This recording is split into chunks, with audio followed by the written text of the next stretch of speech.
Welcome, everyone. My name is Akua Schatz, and I'm the Vice Chair of the Board with Small Housing BC. I'm really excited to welcome you here today to talk more about the public perceptions here in British Columbia related to infill housing. Before we get started, I have a couple of things to go through, and first of which is to acknowledge that I'm coming to you from the unceded territories of the Musqueam, Squamish, and Tsleil-Waututh peoples, always with so much gratitude that I get to work, play, and live in these lands.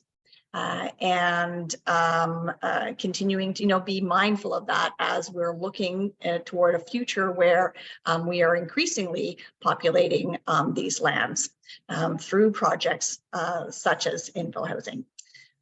So maybe to get a little bit of context before we get into the research, for those that are joining us new and haven't been to some of our webinars previously, I want to tell you a little bit about Small Housing. We are a nonprofit organization that really focuses on catalyzing the introduction of ground-oriented housing in specifically single-detached neighborhoods. And we do this through activities like capacity building. So that means working alongside planners across the province to help build up their knowledge, skills, to be able to enact various changes in policies or regulation to enable these forms of housing. We are focused on advocacy and government relations, where we advance various recommendations that we think are critical to enabling small housing. We undertake research on various models that can catalyze the private sector to build these forms of homes. And we look to collect research on best practices for those jurisdictions that have a history already of putting in place these housing forms. As a quick overview and a snapshot, we're not just talking about, let's say, a basement suite or a laneway home. These includes various typologies, from house plexes to row homes to pocket neighborhoods or cluster housing, block-off suites, and small lot homes, just as a few examples of the typologies that would be included in these types of housing forms.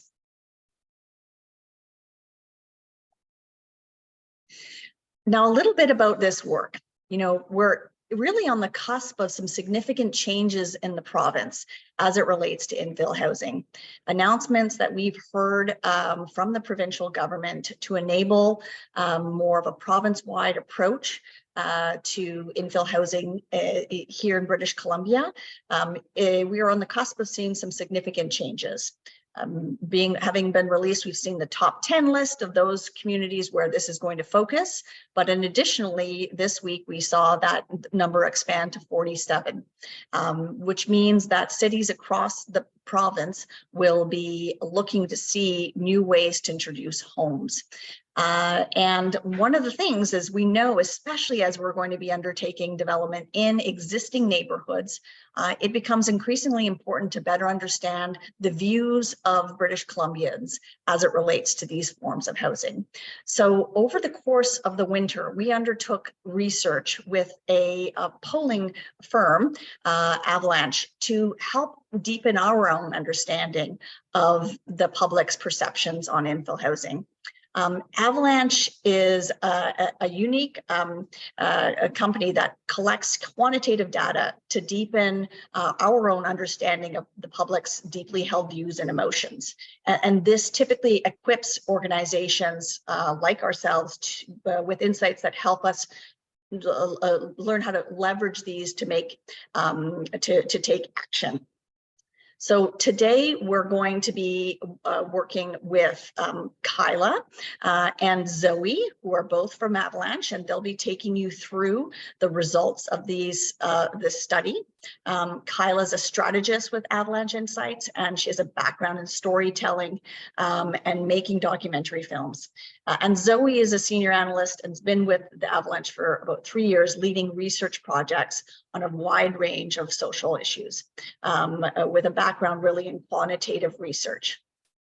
So we we are going to then maybe just a quick overview on some of the technical aspects of this.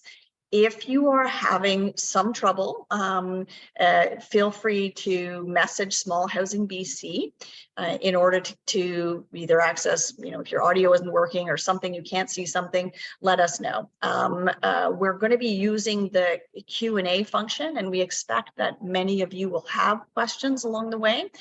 So feel free to, as the presentation rolls out, put those questions in that section, the Q&A section, and use the functionality to upvote those ones that you'd also like to see the response to.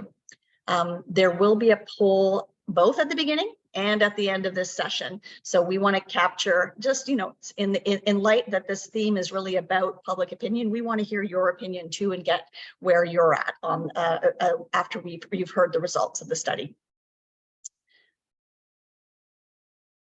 So I think we'll move on right now to do a quick poll to get a sense as to who is in the room. And Aina is going to jump in and help us get that started. And I'll turn it over to her afterwards to give us the results.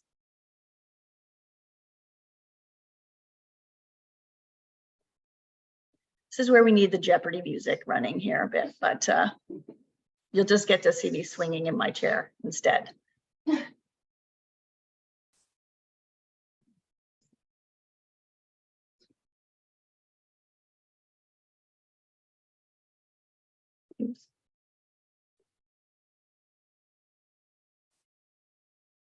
So giving you guys another 30 seconds or so to complete the poll so we can get to see where everyone is coming to us from and what size of community they're in. What is great to know is that we did our research on not just urban centers, but peri-urban and rural communities as well. So about half of our attendees today are government employees. We have planners in the audience, designers, financial professionals, lots of folks from the small and mid and large size city, and a couple from even small towns too. It's great. Most of our folks are from the Lower Mainland. We've got some Vancouver Island folks joining us today, and a few from outside BC too. Thanks, everybody. Great. Fabulous. Well, welcome everyone. And without further ado, we will pull in Kyla and Zoe to take over the screen and share the results of their work. Okay, thank you. Thanks so much for that introduction. My colleague Zoe and I are so delighted to have collaborated with Small Housing BC on this project. And we're really excited to be able to share the findings from the research today. I'll just take a second to tell you a tiny bit about Avalanche, because as Akua said, we differ from your typical polling firm or focus groups. Avalanche Insights is a mixed methodology research firm that centers around qualitative data at scale, which means we can ask thousands of respondents open-ended questions and code people's responses into themes based on the language that they use. So we can ask questions that get at agreement, that kind of thing, but then we can also ask these open-ended questions like, why? Why do you feel that way? And of course, we then segment those responses by demographic and psychographic data points that respondents share with us. We don't use AI, but maybe we'll be overtaken someday. No, but really our analysts, we really take special care to understand the sentiments behind those open-ended responses and do sense making around the themes that bubble up, which ultimately gives us the insights that we're going to share with you today. So what we have for you now is a small slice of what we explored, and the full findings can be shared afterwards. So I'm going to pass it over to Zoe, who can orient us and get us started. Awesome. Thanks, Kyla. So just to ground us in the research goals of exactly what we were looking at in this project, obviously we wanted to understand, the public's perception around small-scale infill housing, but also exploring language that sparks interest. What are folks worried about? What are they excited about? And just all the nuances within. So we'll really get into that throughout this presentation. But before we do, I'll just give you a little bit of background. So this sample, this was fielded to 1,336 British Columbians province-wide. So like Akua said, we did not just focus on urban centers like Vancouver and Victoria. This is a representative sample of the entire province. So you will see throughout this presentation, we also have, segmented by folks who live in rural areas, as well as small and medium-sized towns, and not just homeowners, but also those who rent as well. And like Akua mentioned, this was fielded earlier this year, January 26th through February 9th. Before we dive in, I just want to orient us a little bit on the slides. If you're not familiar, if you haven't seen some of our presentations before, it can be a little bit confusing, but not to worry, we will navigate you through the whole thing. So like Kyla said, Avalanche uses both closed and open-ended questions. On every slide, you'll always see the question text up at the top, exactly how it was written, and how our respondents saw the question, as well as whether or not it was an open or closed-ended question. If it was an open-ended question, over here on the left, you'll always see our qualitative themes. These summarize similar responses and are quantified as a percentage that you see over here. Those bundle up into these higher level categories indicated by these gray bars and this dark font. And those group together those similar themes and kind of give a summary insight overall. On every slide, you'll also always see what segmenting view we're looking at, so what audience. And we'll remind you of that on every slide, so not to worry about that as well. And speaking of segments, a lot of the ones that we'll be looking through throughout this presentation are very sort of self-explanatory. We have a lot of demographic as well as, urban, homeownership, etc. But I also want to explain this segment that we see on a couple of slides and just orient us with that as well. So it's based on this question: how much of an impact does the lack of affordable housing in British Columbia have on you and your loved ones? And you can see these closed-ended responses down below. This is at the all sample level. So just to give you a sense of the distribution in this sample of who said that the housing crisis has a very large impact or a very small impact. So whenever you're seeing these blue and yellow segments throughout this presentation, you'll know what we're talking about. So before we dive in specifically to small housing, I want to set the stage a little bit, give us a little bit of a sense of the landscape that we're working with on the housing issue in general. How are folks feeling about the housing issue? And we can say here that we found that 73% of British Columbians say they're concerned about access to affordable housing. This is a fairly high percentage of concern. We usually don't see this unless, a specific event has happened. So clearly this is something, that folks are really thinking about and they're really concerned about. Up here at the top, you'll see at this all respondent level, you'll see the question exactly how it was asked up here. That's 73%, as well as half of folks who say that they're very concerned. When we look at this broken out down here, you'll see by ownership versus renters in different urban and rural areas. Renters are kind of intuitively more likely to be concerned about access to affordable housing than owners are. But we're finding that, regardless of that homeowners are still concerned about this issue. And we're not seeing a huge difference in particular between urbanism. So those who own a home in the city are just as concerned as those who own a home in a rural area. The folks who are most concerned about this issue are kind of intuitively those who rent in a city. So nearly 2/3 to 71% of folks are concerned. So you can tell this is quite a top of mind issue across the board, regardless of whether or not they own a home and where they own or rent. When we look at this broken out by demographics, so age and race, again, a little bit intuitively, but it confirms a hypothesis here that younger folks are more likely to be concerned about access to affordable housing. So the 78% here of our folks under 40 compared to our over 40 folks, but we're still seeing pretty high levels of concern here as well. And then concern is consistent across race. We're not seeing huge differences here either. So now let's zoom in to infill housing and reactions to that and really get into the meat of that. So we gave our respondents a description of what small housing looks like. I'm not going to read through this whole thing just to save us a little bit of time, but just so you get an idea of how this was described. And I think we're sending this deck out afterwards, so you'll be able to read it in full, but just so you get a sense. And when they were shown this description, 71% of British Columbians say that they agree with this solution. This is also fairly high. Usually we don't see this level of agreement for policy solutions for a lot of topics that Avalanche has worked on. So we see this as a fairly positive thing. So that majority, that 71%, you can see up here at the all respondent level, say that they agree with this solution. And here we're looking at, if you remember, those impact segments. So whether or not access to affordable housing has a very large versus a very small impact on someone's life.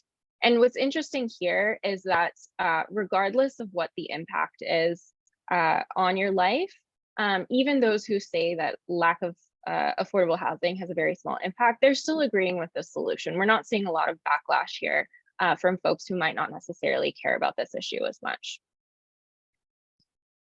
Similarly, we're seeing a pretty high level of agreement across ownership and renting. Respondents who own are just as likely as those who rent to agree with this solution. We're not seeing huge differences there. And those who own a house in a small or medium-sized town are most likely to strongly agree. So this 30% here. So these are folks who are more excited about this just in terms of agreement. So to add another layer to this reaction, what Avalanche does is that we like to collect emotional data as well. How are folks responding emotionally to certain policies in order to get more of a layer of understanding outside of just agreement? What are the nuances of what's going on in there? And we're finding that 47% of British Columbians feel positive emotions after reading the proposed solution. So you can see up here, those positive emotions, around half of respondents say they feel positively.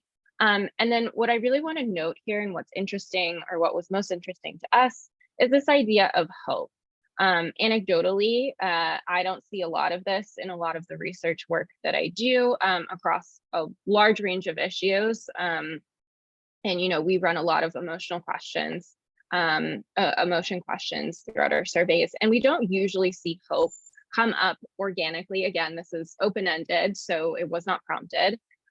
Organically, hope doesn't come up super often, especially at this level. So around a tenth of all respondents are saying that they're feeling hopeful in reaction to this housing solution, which is a really positive sign in our eyes. So now I'll pass it back to Kyla to talk us through some of the benefits and the drawbacks and what folks are saying about that.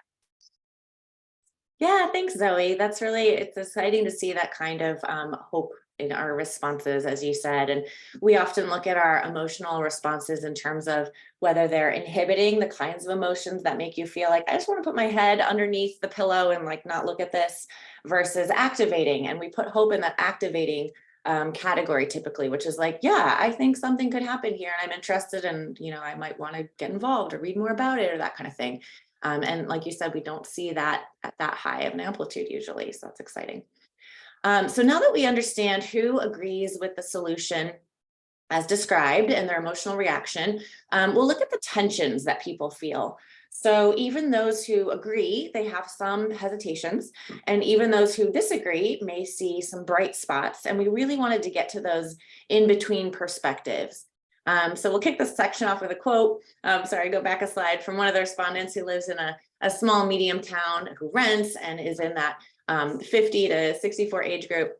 And they said it will increase in the availability of rental properties, shorter commutes for people if they can live closer to work or school. Possibly the average cost of rent goes down as the rental pool grows bigger. So you can just get a sense of how people are thinking about this. We'll get some more quotes in a moment. So here our actual question text was, regardless of whether you agree or disagree with this proposed solution, what, if anything, might be good about it in your opinion? And I'll mention that we make sure our questions are written at like a 5th grade level and are very clear. We know people skim, which is why we use those simple terms of just good or bad. So here we segmented the responses by agreement. A plurality of respondents who agree with the small secondary housing solution as it was described say that it would create more available housing and more people could own a home. And we noticed that even among those who say they strongly disagree, 17% mentioned more available housing, and a full quarter mentioned lower prices and more people owning a home. Those who strongly agree are more likely than others to point to the idea that families can stay together. And that included language around like parents or grandparents moving in, young adults having a more affordable place with their parents, but more privacy, you know, those kinds of sentiments. So next, we segmented by how people responded to the impact the housing issue has on them personally. And really across these segments, whether people say it would have a large or a small impact on them, they note availability and affordability. Next, we're looking at responses of those who own and rent and where they live across urbanism. And so we noticed that really across urbanism, owners and renters cite affordability and availability as well. Homeowners in small, medium towns and rural areas are more likely to mention families living together and, you know, community would be improved, that kind of thing. So finally, we'll look at this question by age and race. Respondents over 40 are more likely to cite affordability. That's that, yes, sorry, and that 18% over 12%, 37 at the higher level over 29%. And families living together and improving communities. That's below where Zoe just was, the 15% and 9%. Sorry, I'm making you jump all over the place. So they're more likely to say that than their younger counterparts. Those respondents under 40 are the ones who are more likely to say it would help solve the housing issue. So next we'll have a look at some of those actual responses. So what might be good about this solution? Those who were saying, hey, lower prices, more people could own a home.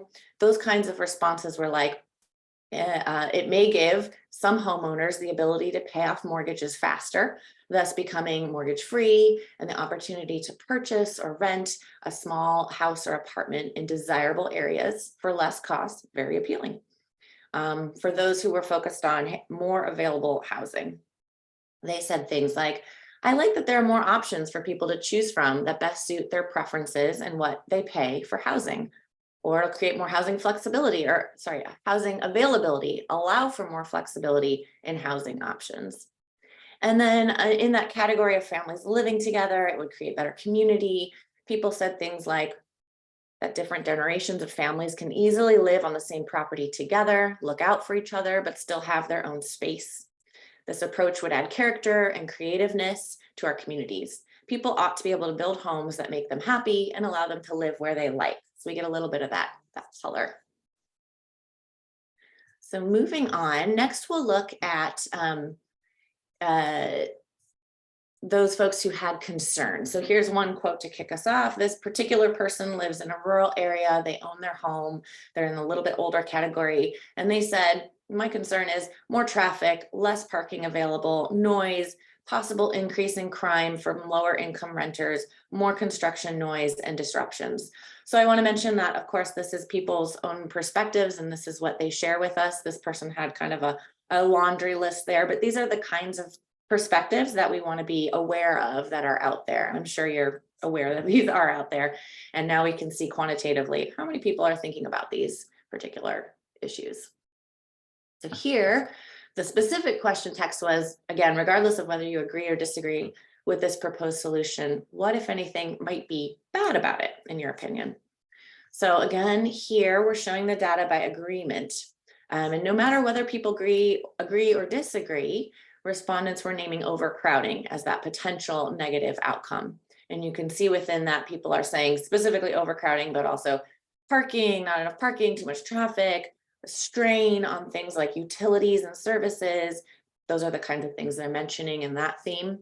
And then we noticed that over a quarter who strongly disagree say it still won't make housing affordable. And of those who strongly agree, 14% point to that same concern. So next we'll look at it by the impact people say it will have on them personally. Those respondents who said it would not impact them very much are most likely to say that this proposed solution as described would cause overcrowding, back to that issue. And those who say they're most impacted are more likely to say, you know, it won't make housing more affordable. So that's their key concern.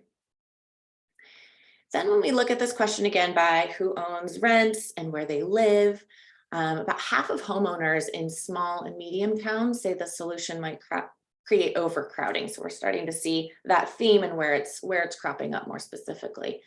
Interestingly, over a fifth of homeowners in cities say they can't think of any negatives or there aren't any. So next up, we've split this again by age and race, and there's a couple interesting points here we wanted to share. Those younger respondents, people of color, are more likely than their older or white counterparts to say there's no negatives to this solution. And those older and white respondents are more likely to say it could cause overcrowding. So again, we're starting to see a little more of a picture of who's concerned about which issues. So next, here's some actual responses from folks, what might be bad about this solution. So the folks who are saying overcrowding, of course, are saying things like cluttered, overcrowded neighborhoods, blocked roads, bad street parking, it'll look ugly. It might make an area too densely populated without the right infrastructure and green space. Those who are more concerned about this solution still not making it affordable enough, rent will still be high. They say things like, it still only benefits those who already own. It does not make home ownership more accessible to middle income families, but gives more wealth to those who own already. I think it will still bring in higher rent, so it only helps certain members of the population, not those who really need lower rent. I'll read one more. The few that can afford to be the primary landowner still have more opportunity to grow wealth while still not solving the problem of affordability. And those who say it ruins neighborhoods have some of those typical responses like slumlords taking advantage of vulnerable people by renting them bad housing units. The only bad situation might be the use of drugs by the low-income individuals living in these low-income facilities. People may build many small cabins in their yard, bad living conditions, and that's not good for the neighborhood. So a lot of perhaps misconceptions about what this could look like. But again, that's at 8%, so not our largest group. I will pass it on to Zoe for our final few slides here, and then I think we'll get into some more Q&A. Thanks, Kyla. So just in terms of who folks think would most benefit from this solution, who do they see as kind of the protagonist or someone who would be most likely to use this? So when we give them a list of different people and their situations, respondents are most likely to say young families who cannot afford a mortgage would most benefit from this solution, as well as almost half who say, a person with a lower income or a grandparent who would age in place with their family. So we've heard about, all the opinions of folks and how they're thinking through this, the benefits, the drawbacks, etc. But what about actually putting this into practice? So we found that 33% of rural homeowners in BC say they would consider building a small secondary home in the next 5 years. So I want to pause really quickly on this and just orient us to the slide a little bit. Down here, you'll see in this purple, these are folks who say that they would consider building a small secondary home. In blue, these are folks who say they would consider living. Yellow is neither, and gray is I have already built a small secondary home. So we're finding that a fifth of homeowners say over a fifth of homeowners say that they would consider building a small secondary home in the next 5 years. And particularly, again, what I called out on the last slide, that's 33% of those who own a home in a rural area. We're also finding that over 40% of renters say that they would consider living in a small secondary home, which is quite a significant percent here in blue. And just in terms of making sure that we're capturing all our concerns here in this presentation, we also asked those, that 23% up here of folks who say that they would consider building a small secondary home. We asked them what challenges might hold them back from seriously considering or doing just that in the next 5 years. And we're finding that sort of the dominant narrative here is around finances and the process challenges. So I don't know how I'd finance it. I don't know how the municipal process works. I don't know how much it would cost and how much rent I would earn from it. So you can see here, these are kind of the top concerns of what are holding people back and what we can look at to address moving forward when we're talking about this solution to people who might consider doing it. So just to summarize at the end here, our key takeaways. First, here we have around half of respondents are very concerned about the lack of affordable housing. 73% are at least somewhat concerned. So we're seeing those high levels of concern just more generally around the topic. When we get into that small housing solution, a majority say they agree with the solution, and half say they feel positive emotions in reaction to reading this, especially that 10% that say they feel hopeful. Benefits, which Kyla walked us through, include availability and affordability, and concern. The top concern was overcrowding for folks. And then 55% of respondents say that a young family would most benefit from this solution, and 44% say a grandparent or a person with low income. And then finally, a fifth of homeowners across urbanism say they would consider building a small secondary home, in particular that 33% of folks in rural areas. And then of those who say they would consider building a small secondary home, we're finding, again, those financial and process challenges are what are holding folks back from actually doing it. So those are our key takeaways and our presentation. And now I guess I will hand it back to Akua and we can get into that Q&A. Thanks so much, Zoe. We can get, I'll actually start with one of the questions that Brian asked about the statistical significance of this. I know it's been answered in the chat, but it's worthwhile to sort of contextualize, considering, I think for us, we were quite surprised by the overall level of support that existed across the province. So is this statistically relevant? And so maybe Kyla, can you speak to that a little bit more in detail? Yeah, and I might pass this over to Zoe as well. But the question was about the statistical significance. The sample size is 1,300 or so in a province of 5 million. And this is what we see when we do nationwide surveys where we have, a certain number of respondents, and we can weight that by various demographic responses. So we know that it's representative of that either region or nation or province in this case. And when we're looking at the full sample, we can think of this as like a margin of error around 3% at a 95% level of confidence. And of course, that would be lower when we start to segment these subgroups. So especially with our qualitative responses, we typically look at the direction they're sending us in. We don't often say, 18% to 16%, because it's just too close. But if we're seeing like a 10% change or a 10% difference, we would say, that is something that we need to look at, and we look at it a little bit closer. Anything to add there, Zoe? No, I think you covered it. Yeah. Great. Well, a few other ones. Just to quickly wrap up, we are going to be releasing this presentation and also sharing the deck which will include some additional slides, which we did not cover. So some of the fuller research, and that will be shared afterwards. So the recording itself will also be shared.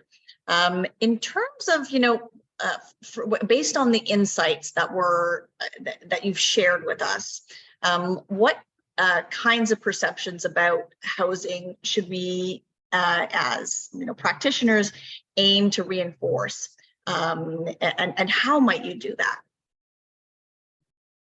Yeah, let me unmute myself here. So yeah, there are some perceptions that we're seeing come through, and there's some that we think, yes, should absolutely be reinforced. It's kind of like leaning into what people are already saying and believing. And then there's a few that maybe we want to guard against. But I would say we're really seeing that people are talking about small housing as a pathway to care for people. So caring for like grandparents who may want to live closer, or their young adult children who haven't yet found that, haven't yet launched perhaps, but caring about those folks. So that expresses that deeply held value.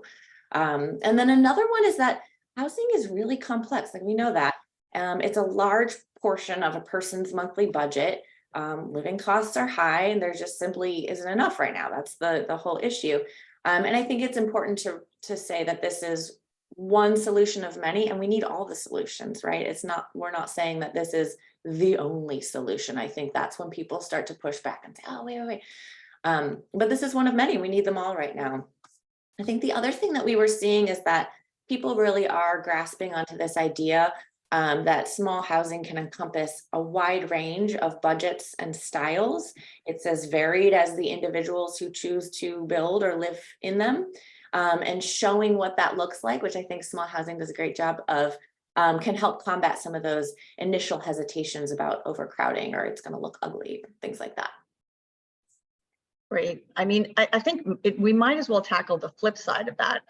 Your research shared a number of the vulnerabilities associated with starting to really see the introduction of new housing in existing neighborhoods, and some of the deeply held views on that.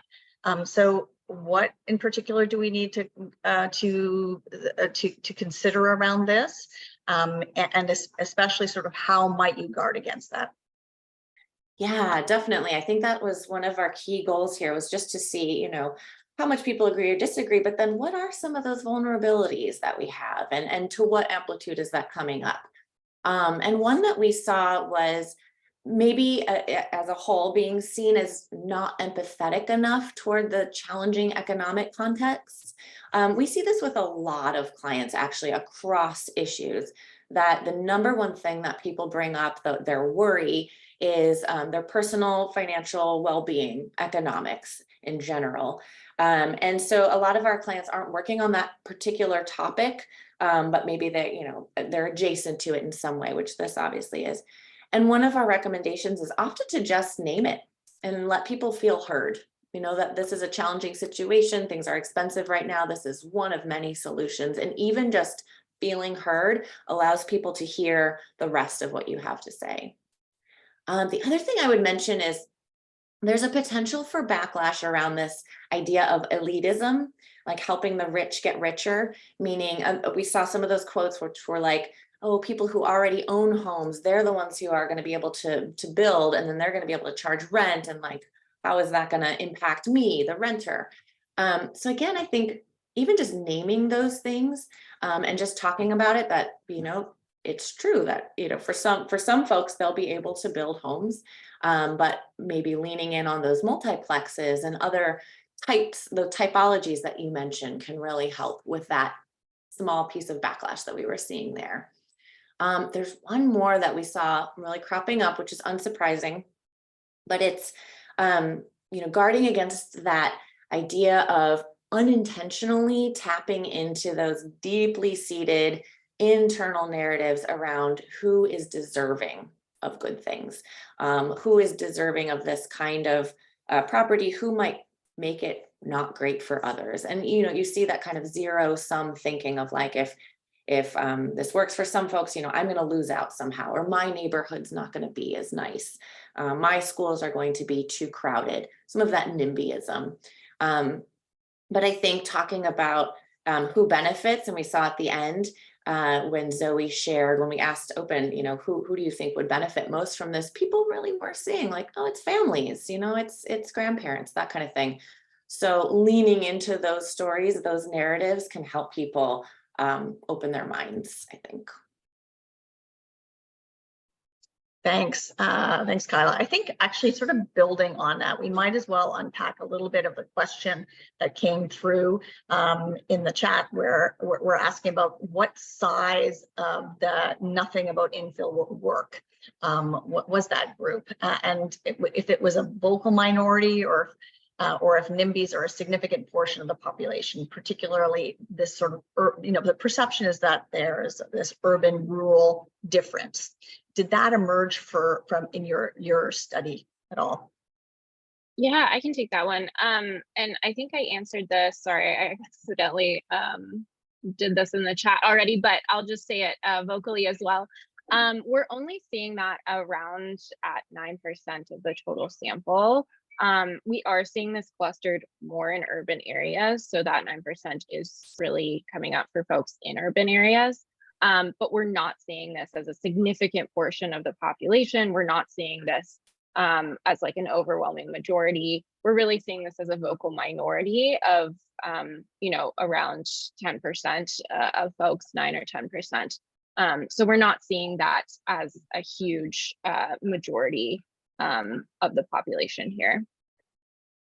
That reinforced one of our observations from the study that stood out for us was the fact that about a third of rural respondents who owned could see themselves building infill housing within the next 5 years.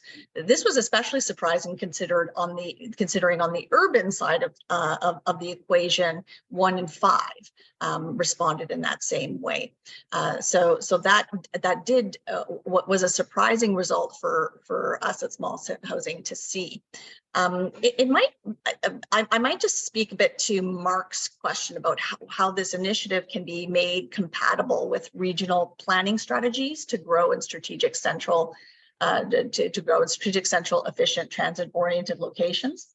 And maybe to start with that is that this gentle density is one among many solutions to the housing crisis we face, and really one that can address some of the challenges in single detached neighborhoods. And that so as a result, it can, adding that level of gentle density can strengthen some of the climate goals we have around that where land use planning it's used more efficiently to house more individuals, and build a better case for some transit-oriented developments. Increasingly, we're seeing examples where there are lowering parking requirements to allow infill, which alongside investments in transit, which helps to bridge that gap to ensure that not only people can live in those communities, but aren't necessarily reliant on cars. So while the house itself may exist as a standalone, obviously the considerations that many of you are already facing is how does that connect then to the deeper land use planning challenges and opportunities. I'd like to maybe go back then and ask you a bit of a question around some of the findings that, the summary of the findings really suggests that many people want the solution to work, but they definitely have worries. So you saw, this over 71% of people agreeing with it. But then when you came down to the emotions, we had that was a smaller portion of the positive emotions. So how would you broaden the story about who could be positively impacted and how, and I mean, I'm curious too from the group, how does that change our thinking about policy as well? Yeah, I can answer that first part, and I'd love to hear what other folks think. Yeah, I think people really do want to see this idea as working, but I think what we're seeing is a lot of people not really seeing how it will impact them and not seeing themselves in the solution. For some folks, it's that they're just seeing the wealthy in the solution. But for others, they're just worrying, you know, like, can I afford this? Am I involved in this?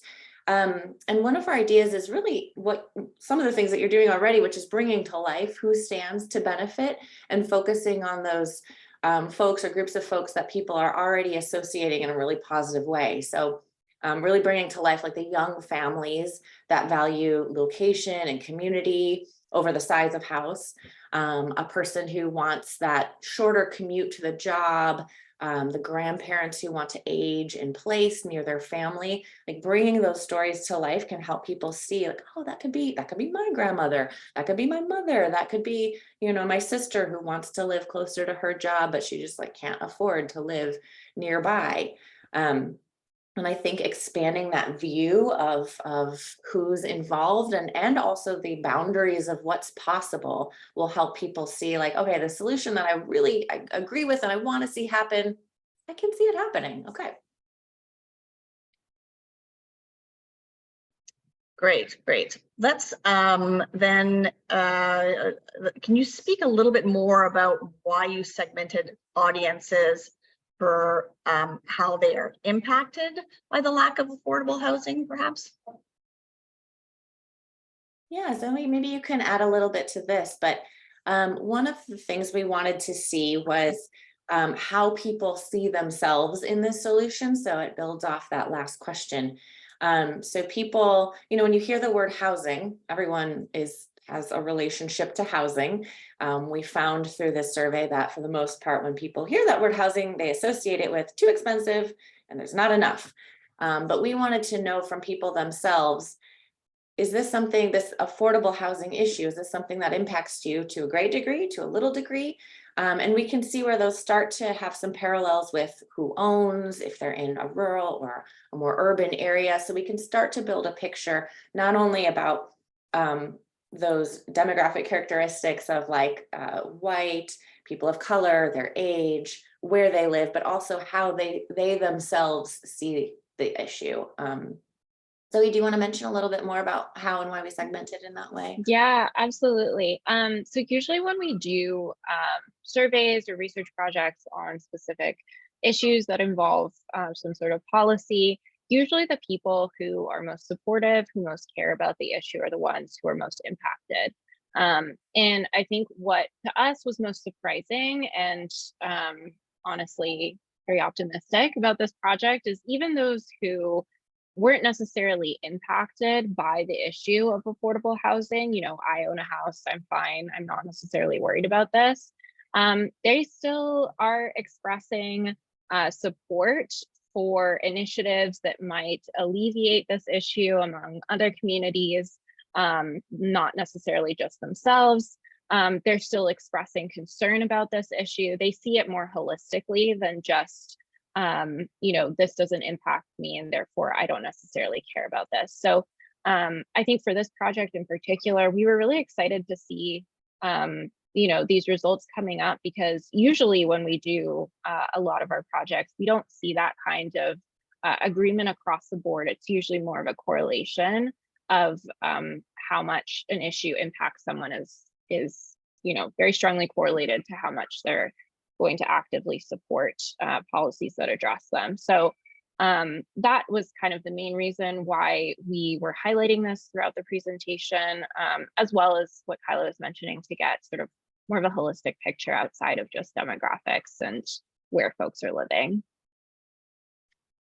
Thank you. I think I'm going to tackle two questions in some ways in tandem here. One of them is one of the open issues with the current provincial initiatives is the issue of ownership.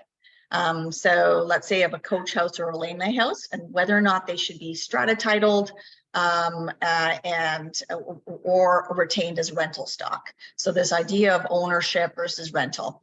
And there's a suggestion that, in fact, let's say if they were owned versus rental, there would be a difference. This has been one piece of work that we've been looking at and we'll be looking at much more closely in the future. Our sense at Small Housing is that we actually need both, and that providing ownership opportunities will, alongside rental, is actually critical to unlock supply, to allow those that are aging in place and maybe on a fixed income to sell off a unit or two off of their backyard, which allows them to remain in place. So we are going at Small Housing, we're undertaking some work to develop some guidance around ownership as an option through infill housing, and that'll likely be out more in the fall, but it would include comparisons, some of the pro formas associated with that, and additional research to better understand that.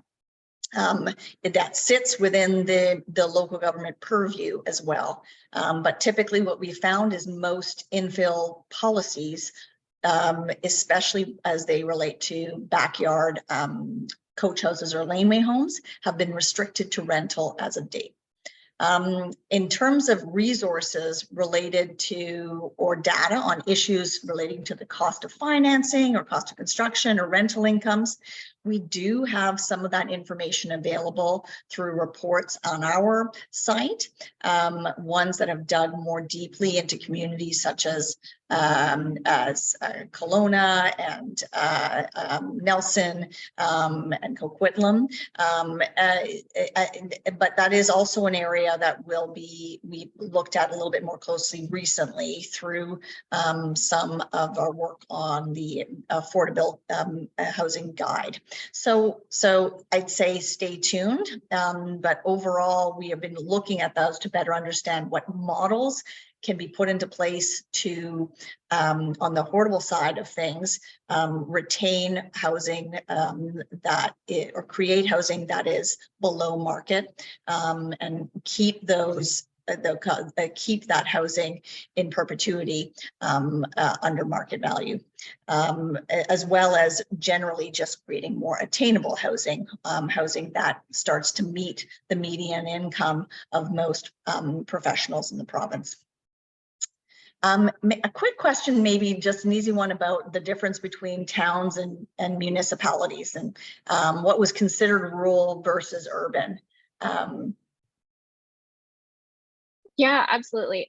So we matched postal codes to our respondents, and whether or not that was close to a small town or a medium-sized town.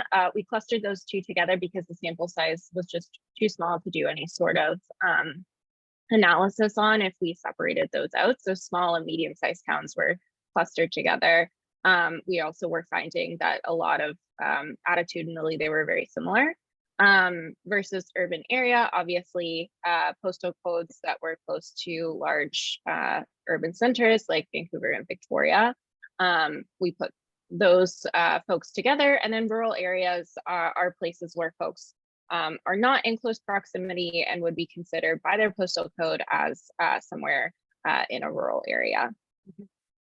Great. Okay. Maybe just on this sort of trend, like, was the survey ever able to parse out if sentiment is different in communities that have taken a proactive approach to density at all? Was that a feature of the study at all, to differentiate that those that have a history of doing infill housing would have had different results?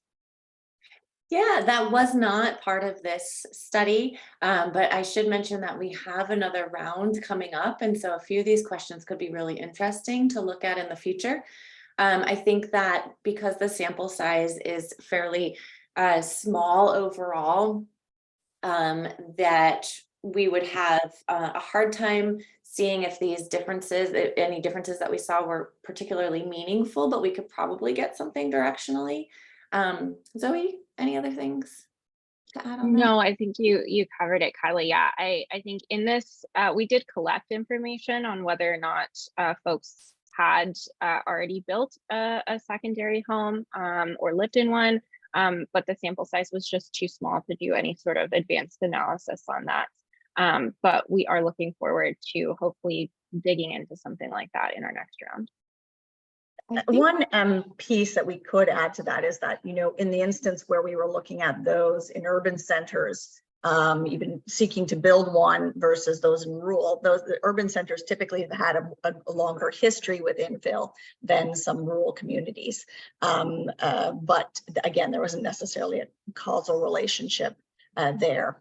That said, let's get into there. Like we've mentioned, there is another phase. And so it's interesting because the very first time small housing undertook research on infill housing was actually about 10 years ago. And we looked at, I did a study on laneway homes in Vancouver.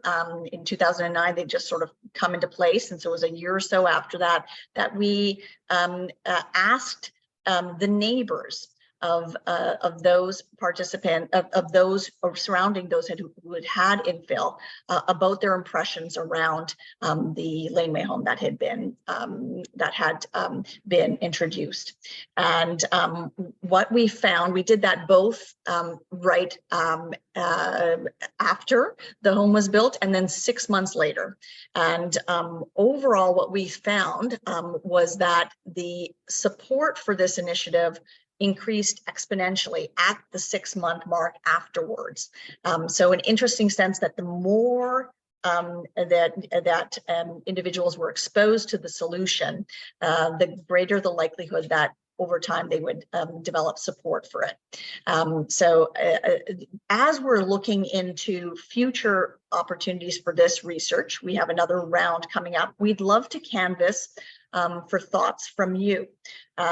So we're going to put up a poll now about what questions you would like us to ask in future survey research. And we may actually close out and just summarize some of the thoughts that have come through from the audience to get a sense, because this phase will be undertaking likely in the fall.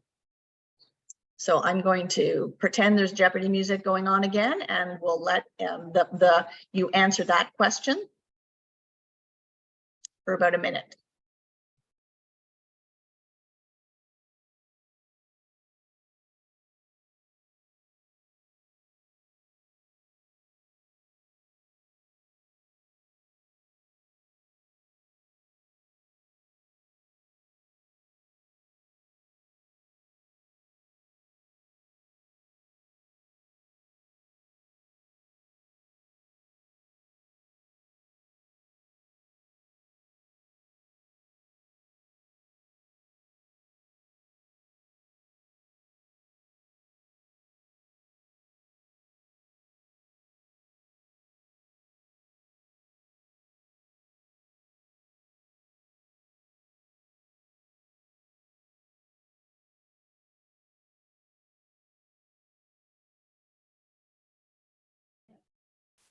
Yeah. 15 seconds or so to be able to put in some thoughts there about what additional research could look like.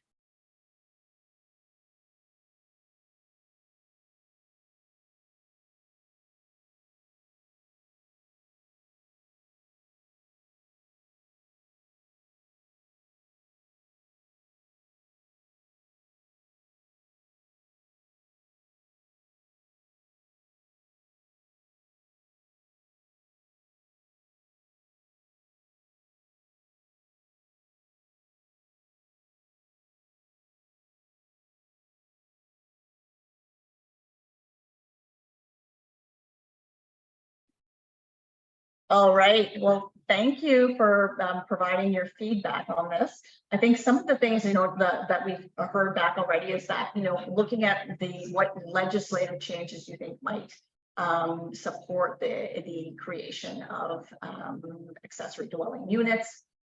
So those pieces, digging more into those policy barriers that we noted in this first study.